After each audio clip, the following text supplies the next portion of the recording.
Good morning. We are learning Parshat Mishpatim. In ArtScroll Chumash, it's on page 417. Parshat Mishpatim comes right after Parshat Yitro, and in Yitro we were given the Torah, and therefore Parshat Mishpatim has a lot of laws, mostly laws between man and man, Ben Adam lechaviro, and in fact it has 23 positive commandments and 31 negative commandments. Together, 54 commandments. 54 commandments. We're not going to have time to go through each one because that would require us to spend only 1 minute per commandment without speaking about the rest of the Parsha. So we're going to just talk about certain commandments and maybe groups of commandments. The Parsha starts with the laws of Jewish slaves. Pasuk 2, if you buy a Jewish slave, he shall work for 6 years, right? A Jewish slave by a Jewish master is only allowed to work for 6 years maximum, which means if you buy him at the beginning of the Shemitah cycle, the maximum is 6 years. If you buy him in the middle, let's say in the 3rd year, so he can only work until the 6th year. What happens to him afterwards? And in the 7th, he shall go free for no charge. And then, if he comes married, the master must support his wife as well as his children. But if he comes not married, Pasuk 4, if his master will give him a wife, a woman, actually it means that he already has his own wife, and the master wants to give him a second wife as a way to produce more slave children. So if his master will give him a woman and she bears him sons or daughters, the wife, the second wife, the maidservant, and her children shall belong to the master. So his own children and his own wife is his. After 6 years, he goes to freedom together with them. But the wife that was given to him was not his. It was his job to produce more children while he is living with the master. What if the wife under servitude gives birth to children while in slavery? They are slaves. Do they go after the 6th year? No. Because the wife is not Jewish. She is a non-Jewish slave woman. His original wife. Oh, his original wife Yes. is free. So her children are free. Only he is the slave. The master takes upon himself to support the wife and the children, and future children. Supposedly the master has the wife and the husband both as slaves. No, only the husband sold himself as a slave. Well, no, I'm saying, what if both of them? If both of them decided to sell themselves, yes, then both of them are slaves, but the children are still theirs. It's only the child of a non-Jewish slave woman that stays a slave. But a Jewish person can go with a Goya, even if it's a slave? She's not a complete Goya, because in order to become a Jewish slave, we need to explain to them that there is one God. They have to accept upon themselves not to worship idols, and men have circumcision, and everybody goes to the mikveh. And so they become like half Jewish. They have to keep the commandments like a woman. And if ever they are released, if ever they are freed, they become complete Jews. But as long as they are slaves, they're not complete Jews yet. And a free Jewish man is not allowed to marry a non-Jewish slave woman, even though she's half a Jew. But a Jewish slave is allowed to marry a non-Jewish slave woman. Would this be also considered to be one of the converting processes that we would use? Not on purpose, but let's say you have a slave and for some reason you like him, or you need him to be a Jewish, even though it's not recommended, but you have this option to free him and they'll become, it says an interesting statement in the Gemara, how important it is to get married young and to marry off your children young. That it says if you have a daughter of marriageable age and there are no Jewish boys around, you should quickly free your slave and have your daughter marry him. That's how important it is not to keep teenagers of marriageable age around, because it's a dangerous age. You don't want them to get into trouble, so just make them busy, make them start their own family. And it's even worth it to free a slave and make him a Jew to save your Jewish daughter. Once he's free? Automatically. Yeah, because he already has Brit Milah, he already accepted Hashem, he already went to the mikveh, so all he needs to do is just to become free. But what if he doesn't want to do it? He already accepted. If he didn't want to do it, he would say in the beginning, I don't want. So then the master would just sell him to a non-Jew. Talking about a Canaanite slave? Yeah, Evet Kanani, a non-Jewish slave. Now, on the next page, Pasuk 5, at the end of the 6 years, in the 7th year, Shemitah, the slave goes free. But if the slave shall say, I love my master, and I love my non-Jewish wife, and my children, I shall not go free. Because he has a reason to stay. Before, maybe he was a criminal. Maybe he was homeless. Maybe he was very unlucky. And now he has roof over his head. He has food. He has nice job. He has wife and everybody's taken care of. He's afraid to go back to the street, back to his old friends and his addictions. So he says, you know what? I like it over here. Can I please stay longer? Can he stay longer, or do we kick him out? So he says, Pasuk 6, then his master shall bring him to the court, and they do a special procedure. They make a hole through his ear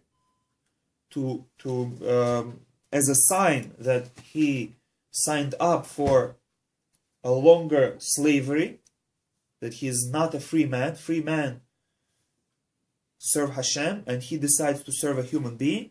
So we give him an earring, and he shall serve him forever. Forever here means until Yovel, which means until the 50th year. So the maximum for 49 years. What about Canaanite slave? Canaanite slave is really forever. Yes, he and his children forever. So you pass him over as inheritance to your children. But you see how it is, how good Jewish slavery was, that there is a possibility, and it was used. The Jewish slave liked it so much that he wanted to be a slave longer. Which slave would like to be a slave longer? And the answer is the Jewish slave, because it's so good to have a Jewish master. What if your Jewish master, the Jewish master was wicked? So then you go for free after 6 years. Or another option is if you can buy yourself out, and the master cannot stop. He has to let you buy yourself out in a prorated value, meaning if you already work for him for 3 years, so he only owes you half the price.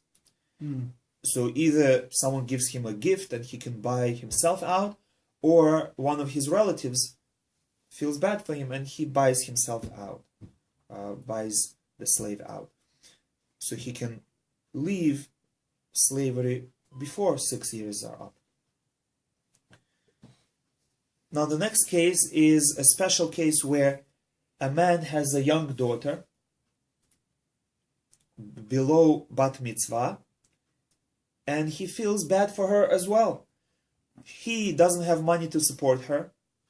His boys went out to look for a job, and he doesn't want his daughter to be on the street looking for a job. You know, what kind of job she's going to find? That's not good. So what he decides to do is to find for her a nice Jewish family and to sell her as a worker to that family. So that's what the Pasuk 7 says. If a man will sell his daughter as a bondswoman, she shall not leave like the leave taking of the slaves, which means we have a rule that a slave goes out after 6 years. The girl, not like that. The girl goes out when she becomes mature. Which means if she was sold when she was 10 years old, then 2 years later she becomes mature. That's it. She goes out. She doesn't have to wait till Shemitah. Because we want her to start her life. Once she becomes mature, marriageable age, that's it. She is no longer slave, go out, marry somebody. Also, when the master takes her, he takes her not only as a slave woman, but he takes her with an option to marry her. Which means he pays her father money for her service, but that money also serves as her kiddushin money, as the money for betrothal. And when she becomes 12 years old, if he wants, he can marry her, and she becomes his full-fledged wife with all the rights. But in Pasuk 8, if she is displeasing in the eyes of her master, he now saw how she works, how she behaves, and he doesn't like her character. He shall assist in her redemption. Okay, good. Which means if he doesn't want to marry her, now he has moral obligation to help her become free. One other option he has in Pasuk 9, if he had designated her for his son, which means if he doesn't like her, let's say he says she's too young for me, but I have a son, let my son marry her. That's also a valid option. He shall deal with her according to the rights of the young women, which means you have to treat her as a real wife. And Pasuk 10 explains what it means. If he shall take another in addition to her, which means if the master or his son decide to marry a second wife, and that wife might be from a prestigious Jewish family, he shall not diminish her food, her clothing, or her marital relationship.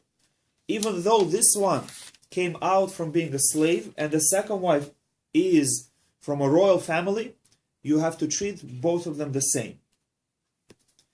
And Pasuk 11 says, if he does not perform these three for her, she shall leave free of charge without payment. So again, we have to understand, why would a man sell his daughter as a slave? For the benefit of his daughter. That his daughter should not become a prostitute, so that his daughter should not be roaming the streets, she should not be homeless. He sells her for her own benefit. He knows who he's selling her to a nice Jewish man who promises that he's going to marry her, or his son is going to marry her. Okay, and also it explains to us, why would a man marry two women? A man has a wife. Why would he marry a second wife? And this explains to you that a man has a wife. He has children. He has servants. He is rich. And he says, you know what? I have more resources. I can build another house for my second wife. I can support more children. Why don't I do it? So he finds another wife, but he doesn't find a rich wife because he himself is rich. He doesn't need another rich lady around. So he finds a poor lady. A lady who otherwise would be on the street, he finds her. He pays her father money, that the father should also be able to support himself. He takes her. She serves around his house. She learns about the household, how to take care of everything. And when she's ready, he marries her. And he takes care of her for the rest of his life and of her children. So why would a man marry two women?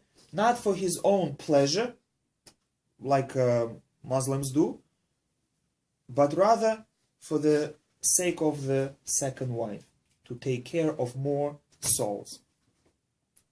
Now we go to laws of damages, where a man or his property damage another man or another man's property. So the first one is Pasuk 12. If one strikes a man so that he dies. So this is murder. Shall surely be put to death. So for intentional murder, with witnesses and warning, there is death penalty. But for one who had not lain an ambush, right, and just happened, I shall provide you a place to which he shall flee, which means this is called manslaughter. What is the difference between murder and manslaughter? Premeditation. Yes, that murder means intentional, and manslaughter means you killed someone but without intent. Mistake. Accidental. Accidental, right. And such a person is not put to death, but rather he goes to exile, to a special designated city of refuge. On one hand, it's his punishment for not being careful. On the other hand, it is protection for him. That's why it's called city of refuge, because this protects him from the family members who might be angry and might want to seek revenge. Didn't David HaMelech go to a city of refuge, escaping from King Yeah, he went to the city of and then Kohanim. he just decimated that entire area. Yeah, that was different because as a king, Shaul had the right to protect his kingdom, but because this way he would be protecting ensuring the security of the Jewish nation. And therefore, even though it was not good what he did, but he had the right to do it. Okay, now, then we go to Pasuk 15. What if you damage your parents? One who strikes his father or mother, even if they don't die, just bruising them, shall surely be put to death. That's how serious it is. What if the father and mother are trying to kill their son? If it's self-defense, then for sure it's fine. You're allowed to kill your father and mother if they're trying to kill you. Where does it say that in the Torah? Where does it say? Yeah. If you wait 2 more pages. Okay. Now, Pasuk 16, kidnapping. If one who kidnaps a man and sells him or enslaves him shall surely be put to death. So unwilling slavery. Yes. Yes. So just kidnapping for a few days and giving back, that's not punishable by death. But if you kidnap someone and then sell, what is called human trafficking? That's death penalty. Or if you make him your own slave, that's death penalty. Pasuk 17, also very serious. One who curses his father or mother shall be put to death. Now, when it says death, means is it karet or is it No, just regular? Beidin, mitad beidin, Oh. stoning. Stone. Do they mean cursing like? With the name of God. Okay. But from here you see that any kind of name calling your parents or any kind of hurting your parents physically or verbally is very serious. When you say cursing by the name of God, what do you mean? You pronounce a curse upon them that made such and such thing happen to you so with the name of God. Oh, okay. Like pray for them to have something there. But not pray privately. You're doing it publicly. Okay. With Hashem's name. Now, here we have bodily damages, not death, but damages. If men quarrel and one strikes his fellow with a stone or fist and he doesn't die but falls into bed. Goes into a coma. No coma. If he gets up and goes about outside under his own power, the one who struck him is absolved. Which means even if later he dies, but that's not my fault because he was able to go on his own power. He came out of the sickness somewhat. He became independent. So what do I have to pay for? Only for his lost time shall he pay, and he shall provide for healing. So now we have 5 things that we learn out that you have to pay for damages. Number 1 is for his time. That means for loss of work. The few days that you were in bed and you lost wages, you have to pay for that. Doctor bills, that's what it says, provide for healing. You have to pay. Number 3, you have to pay for pain that you caused him. Which means you have to calculate like this. Assuming that you would get the same damage but without pain. For example, if someone cut off an arm and it hurt. So if I would do a pain what do you call it? Analysis of how much pain he would get? Yeah, we analyze how much you would pay to a doctor Or pain pills. for pain killer, right? Or whatever it's called, anesthesia. To have painless arm removal. So that amount is the value of your pain. How much would you be willing to pay not to endure that pain? $1 billion. No, it's a market value. If someone will tell you, let's say, to a woman, have childbirth without painkiller, which some women do, and they're happy about it. She'll charge more. So a woman might say, I'll pay $1,000, I don't want to feel pain. We'll say, okay, but what if it costs $10,000, the epidural? Is a woman willing to pay $10,000 for epidural? Or she'll say, no, let me just give birth like that. A lot of women will not be willing to pay $10,000. So we find a certain market value where, on average, people will not want to pay that. And that's going to be the value that he will have to pay. But I have a question about 19. With what we know now about like internal damages and stuff like that, is that why things have changed? Like, how could they not see the connection that this guy died 3 weeks later because of getting hit in the head with a stone? Even though he got up and walked away, I mean, it's still... He will still be liable for all the damages, but not death penalty. That's what it says. He's absolved from death penalty. Yeah. Because we see from this that he didn't have intent to kill him. He didn't hit him hard enough that he should die fast. And another one, you have to pay for his shame. His embarrassment for losing losing a limb, or being humiliated in public, if it happened in public, or now having to walk without a limb or with a black eye, whatever the shame is. And that shame depends on the status of the person himself who was damaged and the status of who damaged him. Which means the more important the person is, the more shame he would have. And the more important the person who hit him is, the more shame there is. Right? If, let's say, a homeless person hits you, okay, nobody cares about him. You just go about your business. So the shame is not. But if a minister is going to come, someone who everyone knows, and he will hit you publicly, it's going to be very embarrassing. And if you yourself are a minister and someone hits you, that's more humiliating. Whereas if you're just a regular person, someone hits you, it's not as humiliating. And the fifth thing you have to pay is the market value, because now there is a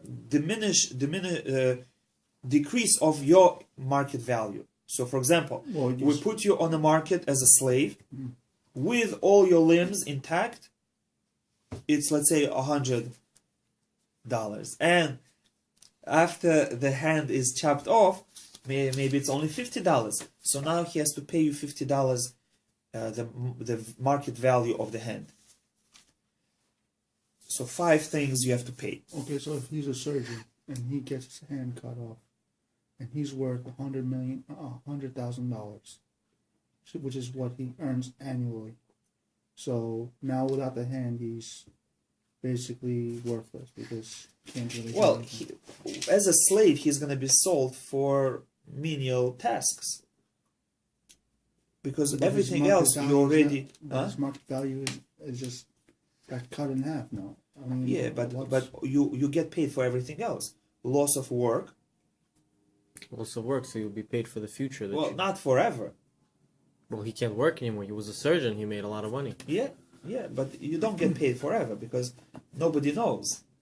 Who knows how long he would have worked? How long you would have worked. Maybe you would have another accident tomorrow. But in the meantime, you get paid for what you lost. I didn't see him there. Okay. Next, pasuk 20, killing a slave. Now we know if you kill a free man, you get death penalty. What if you kill a slave? If a man shall strike his slave, man or woman, with the rod, and he shall die under his hand, he shall surely be avenged. Ooh. Which means death penalty. Even killing a slave, there is death penalty. What kind of death penalty does he get, though? With a sword. With intentions of killing. But that's painless. Huh? How come With for intentions of killing. a Yeah, I mean- Jewish person he gets stoning, but for a slave he gets a sword? That's a faster death. Death penalty by stoning is more severe. It's considered more severe. By sword is the second level. Yeah, but it's faster and less severe. Yeah, so you suffer more for a Jew. Why suffer in this world when you can suffer in the world to come? No. Everything is designed in such a way that when you leave this world, you should be clean.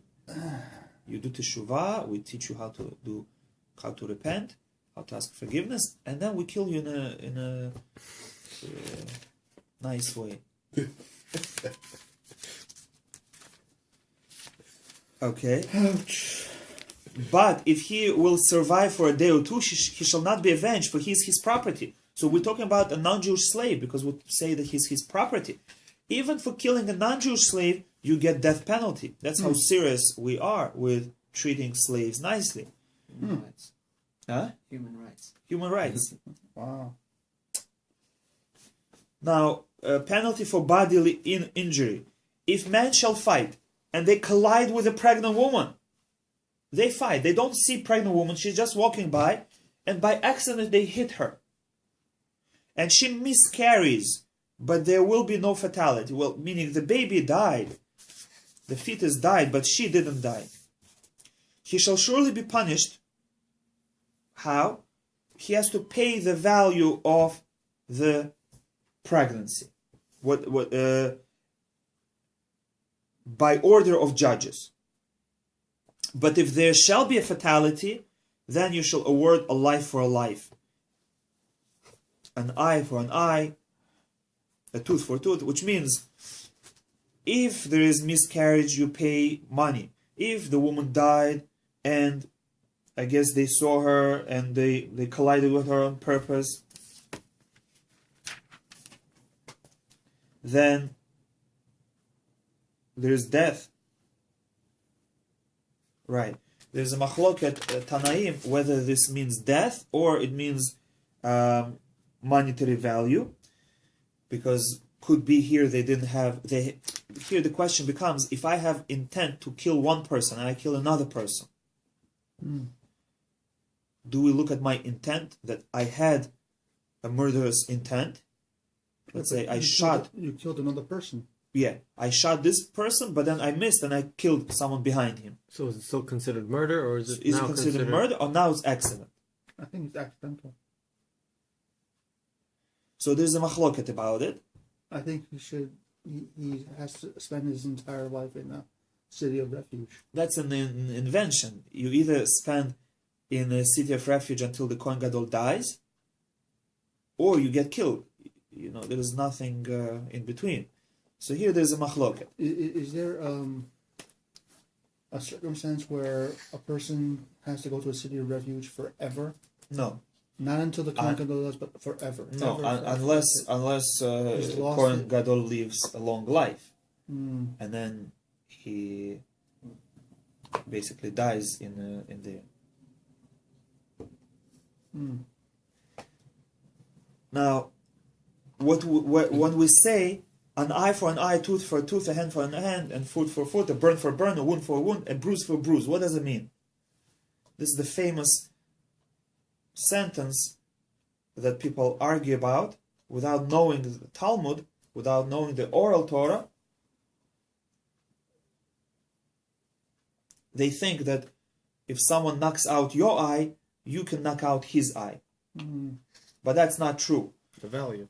The value of an eye. Why? Because we cannot estimate precisely or the pain that he gave you by knocking out your eye or giving you a bruise, to be able to then give him the exact same punishment. Because maybe he hit you in such a way that the eye was knocked out, but he was an expert and he didn't give you so much pain. And when you hit him, maybe you're going to give him more pain. So then he'll have to hit you back to make up for it. Even You're right. Or there's also a possibility that the eye that got knocked out was probably an elderly gentleman who had very dim eyes. So how can he knock out the other person's eyes, who is possibly a young man, has very nice, good eyesight? Yeah, maybe your eye was not so good and his eyes were good, and it's not equal, right? Or maybe one person has only one eye, and by knocking out his eye, you're making him blind, and here, not. So we have no way of evaluating the exact pain that he went through and designing a blow that will deliver the same amount of pain and damage to the other guy. So therefore, that's not good.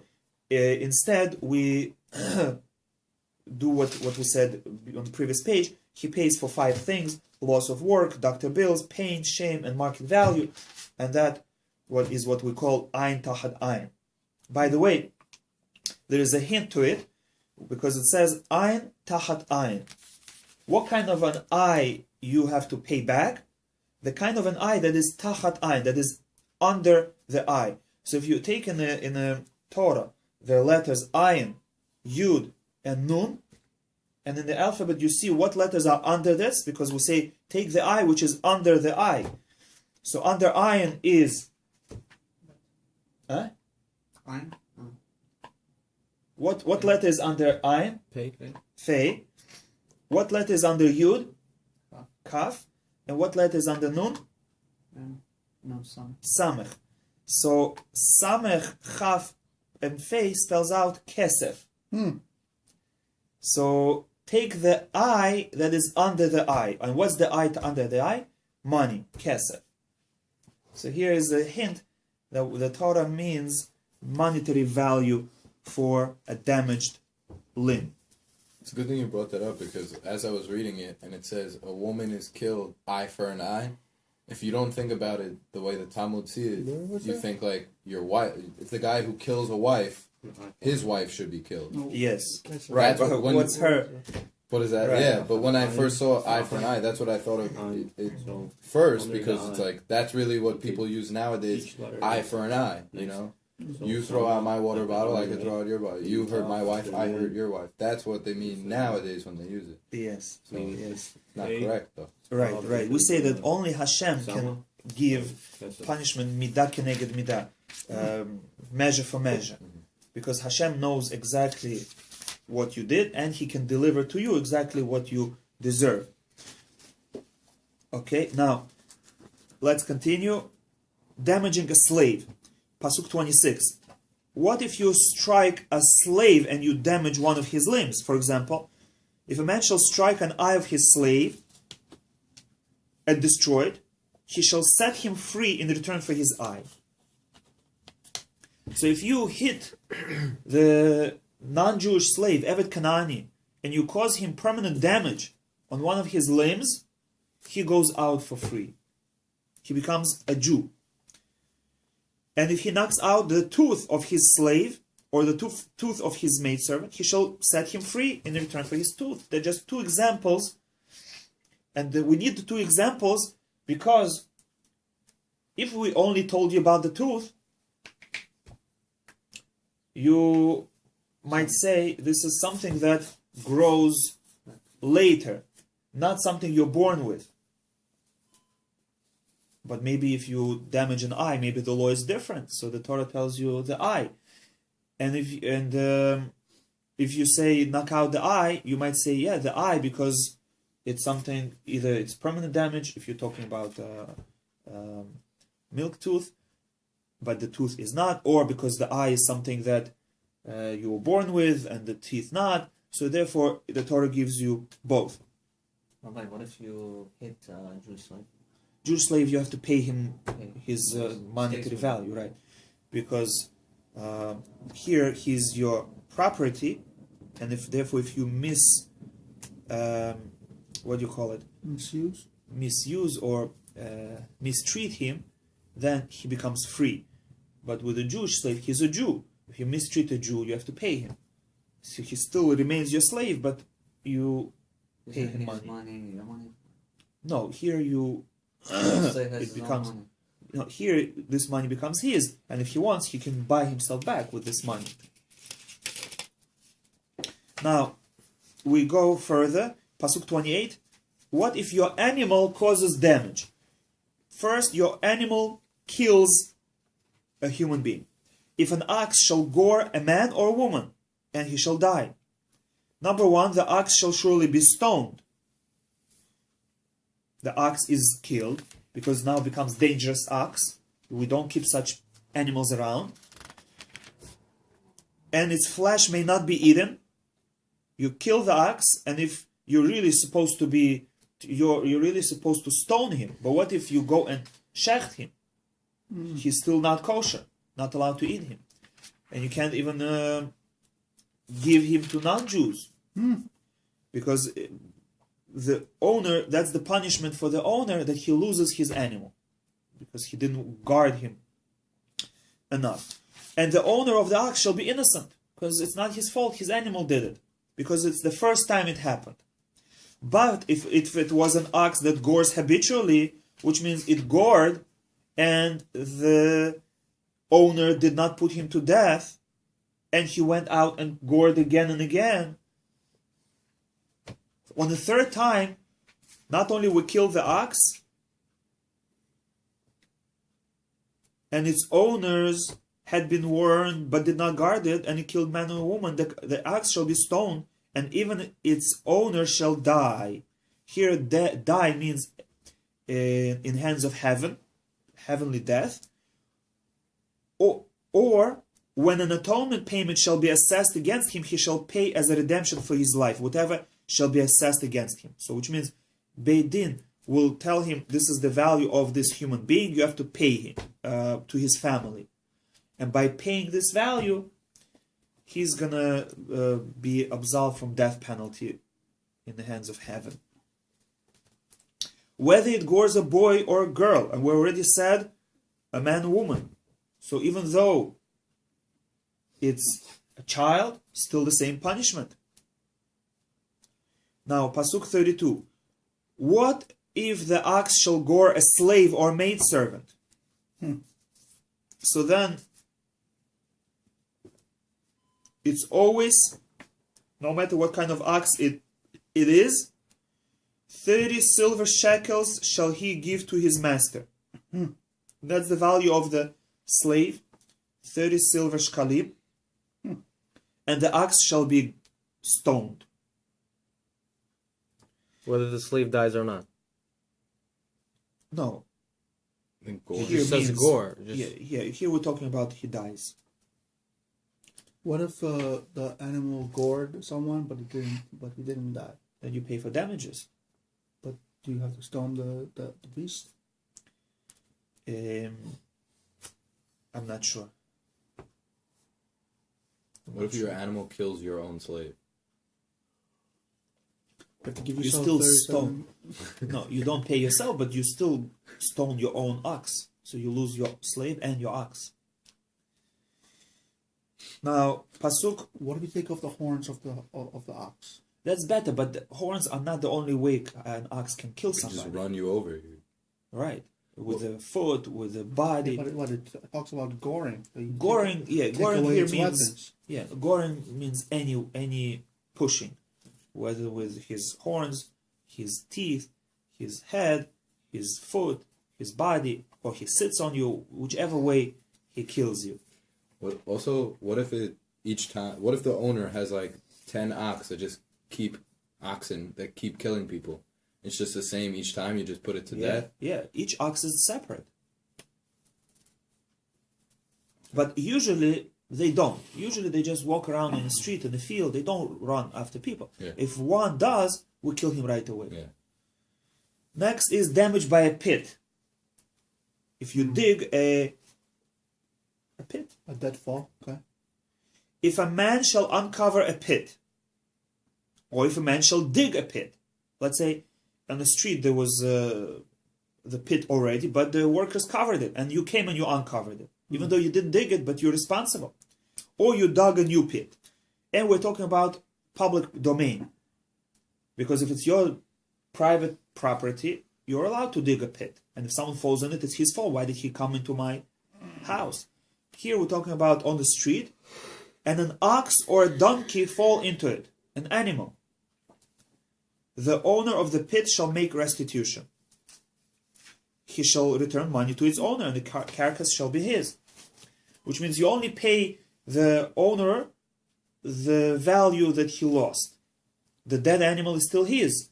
He can sell it for meat or dog food, and you only pay the difference between the live ox and the dead ox.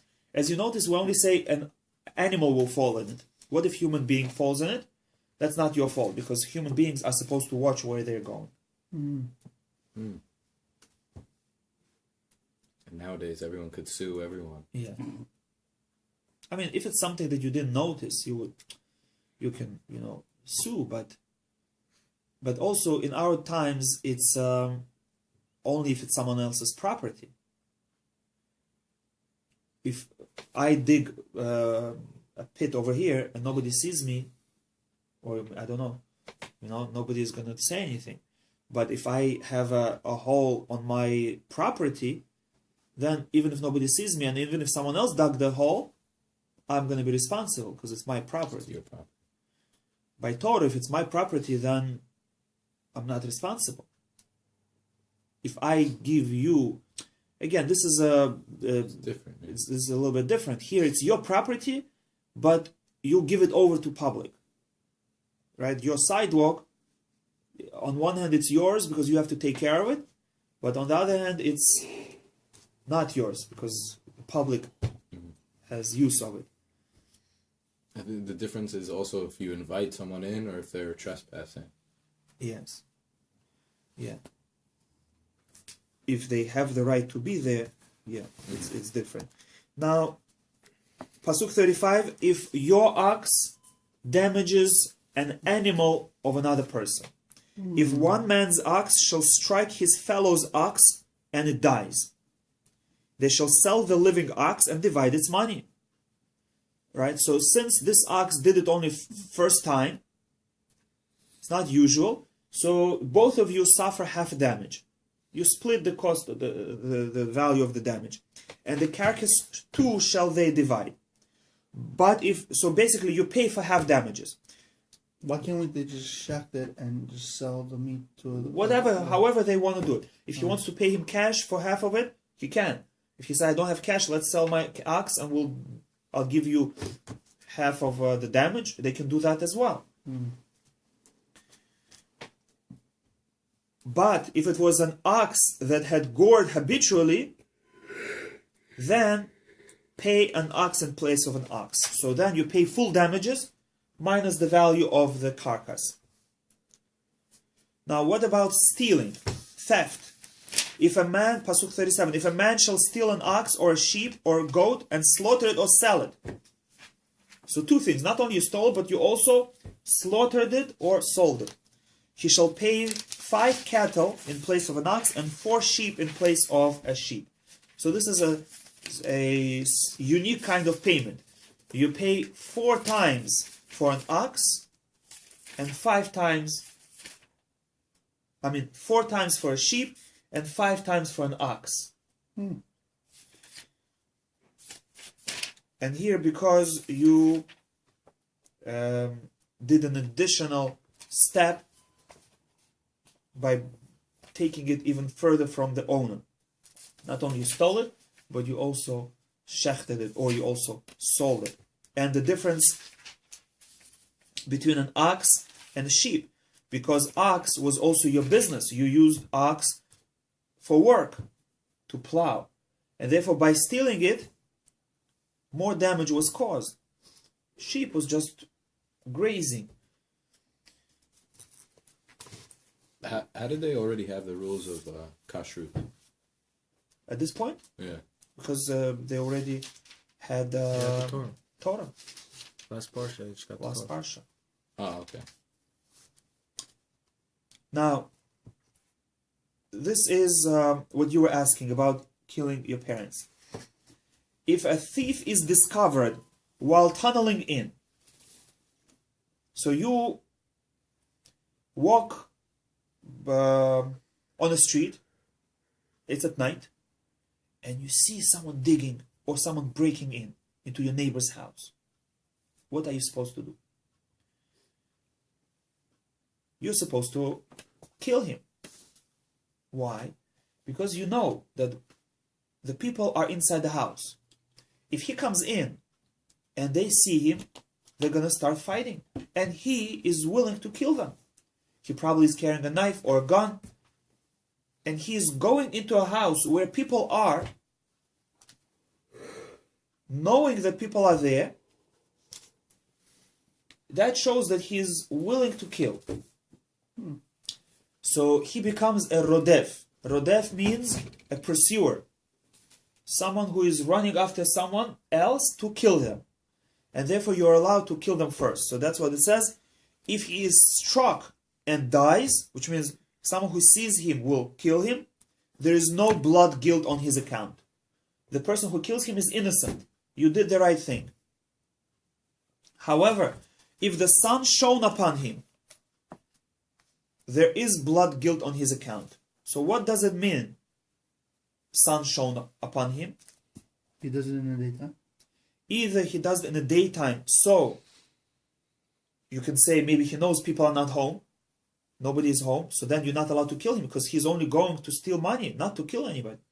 Or he's going in the open daylight, so he knows that people will see him, and if he kills somebody, it's dangerous, they're going to kill him. The court is going to kill him. So we know that because it's daylight, he's not going to kill. Or here, and this is what we came here for, the Talmud says here it means not that the sun shone upon him, but rather it is clear to you as day that he is not coming to kill. If you know for sure that he's not coming to kill, then you're not allowed to kill him. How do you know for sure that he's not coming to kill? Either you know nobody is at home and he knows nobody is at home, or you see he's not armed, he's just like a boy, just wants to climb over the fence, just steal something and run away. Or the Talmud says we're talking about a father who is coming to steal something from his son. If a father is coming to steal from his son, we know that he's not planning to kill, because parents have mercy on their children. He might be hungry, he might be poor, and so he needs to steal from somebody, and he goes to his son because he knows if the son sees him, he's not going to kill him, and he's not going to kill the son, so he chooses his own son's house to rob. So then, if you see this father, you're not allowed to kill him. But if you would know that he is the kind of a father that will kill, let's say the day before they had an argument, and the father threatened to kill his son, and now he's coming with a gun towards his house, so then you kill the father. On the other hand, if a son is coming to rob his father's house, then the father is allowed to kill his son. Because the children are not going to have the same compassion on their parents as the parents on their children. Now, Pasuk 3. Let's say you didn't kill him, but afterwards you caught him. If the theft shall be found in his possession, whether a live ox or donkey or sheep or goat, he shall pay double. So sometimes thieves pay single, means they just return the object. Sometimes they pay double. Sometimes they pay 4 or 5, depending on the case. So if the thief is already on his way out of the house with the merchandise, you're not allowed to kill him. Whether it's your merchandise or your neighbor's merchandise, even if you want to save your merchandise, not allowed to kill him for money. If he's coming into the house, you kill him. If he's coming out of the house, you don't kill him. Now, next we talk about other damages that your animals do. Pasuk 4. If a man permits his livestock to devour a field, whether he set loose his livestock or he grazed it in another's field, whether it was an accident, you just let them loose and they went to someone else's field, or you brought them to someone else's field and they ate, or trampled, from the best of his field and the best of his vineyard shall he pay. Which means either he gives him cash, which is considered the best form of payment, or if you don't have cash, you give him movable objects. We evaluate them and you pay with stuff. Or if you don't have stuff, you pay with land. You give him a small piece of your property for the damages that you caused. Then we have damage by fire. If a fire shall go forth and find thorns and basically consume someone else's field, the one who kindled the fire shall make restitution. Here we're not talking about arson, we're talking about accidental. You lit the fire in your property, a bonfire, and then you went into the house and the wind came and carried the fire to grass, to bushes, and then to your neighbor's property. You have to pay the neighbor for that. Of course, if you burnt your neighbor's property on purpose, then for sure you have to pay damages. But here, even if it's accidental. Next, we're talking about laws of 4 guards. They're called shomrim. That if you give something to another man to watch, that man is responsible. But there are 4 categories. If a man shall give money or vessels to his fellow to safeguard. Here we're talking about unpaid guard. Someone is doing you a favor, he's watching it for free. Then you're not responsible. The guard is not responsible for theft and accidents. All he's responsible for is negligence. If I was negligent, I left it on the street, then I'm responsible. The second case is in Pasuk 9. If a man shall give his fellow a donkey or an ox or sheep or any animal to safeguard. Here we're talking about paid guard. You pay someone to watch your property. So here you're responsible for theft and for loss. If you lose it or someone steals it, you have to pay because you were paid for specifically that, to make sure nobody steals it. However, you're not responsible for accident. If earthquake happens, something that you could not have prevented, armed robbery, not regular theft, but armed robbery, you're not responsible. The third case is Pasuk 13, if a man shall borrow from his fellow. And here his status is that of a borrower. The borrower, being that he is using someone else's property for free, he has the highest responsibility. He is responsible for everything, accident, theft, loss, but he is not responsible for normal wear and tear, because that's what he borrowed it for. So if the item gets damaged by being used, and that's a normal form of being damaged, you don't have to pay. So for example, you borrow someone's car, and as you're driving, the engine gives out. It's not your responsibility.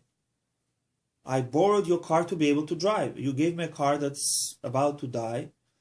That's it. Right? On the other hand, if I overload the car I misuse it, then I'm responsible. Or if I race with it, or if I make an accident, but it's an accident that because of my negligence, then I'm responsible. And the fourth kind of guard is a renter. If he was a renter, then it came in turn for his rental. Then I'm less responsible because I'm paying for the use. So then my responsibility, there's a machloket what it is, but it's more like a paid guard, so that I'm responsible for theft and loss, but I'm not responsible for accident, whereas a borrower is responsible for accident, because at this point he is the owner of the object. But a renter is not responsible for accident, and he's not responsible for normal wear and tear because he paid for it. Okay, now we go to some laws between men and women. If a man shall seduce a virgin who was not betrothed, then he must marry her. If she doesn't want to marry him, or her father doesn't want his daughter to marry him, then he has to give 50 shkalim as a fine.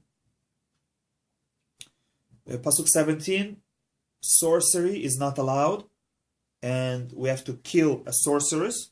Bestiality is not allowed, and if anybody is doing bestiality, it's death penalty.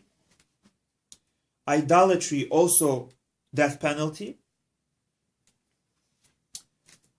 Then Pasuk 20 through 26 would speak about helping the poor, orphans, widows, strangers, gerim.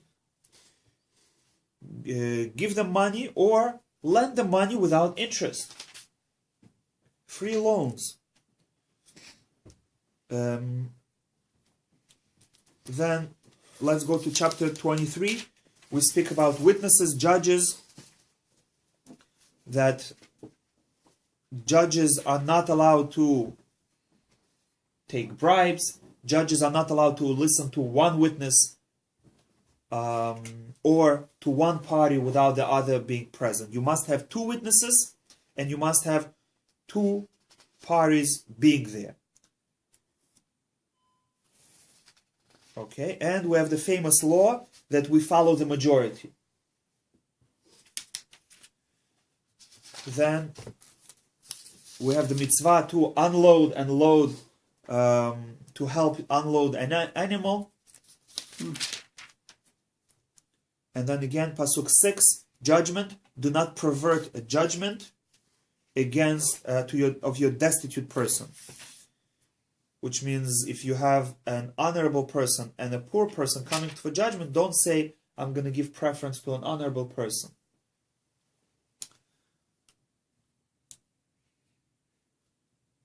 Then we have laws about Shabbat and Shemitah and the festivals, the three festivals, the law about not cooking meat and milk.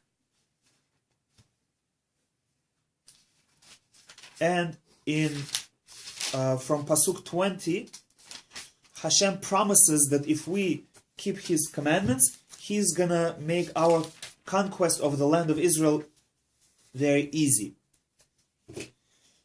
That He's gonna send angels, He's gonna send animals that are gonna attack our enemies. He's gonna send hornets, swarms that are gonna attack our enemies. He's going to give blessing to our land. There shall be no woman who loses her young or is infertile. I'm going to bless your bread and water. I will give you long life. So all the blessings.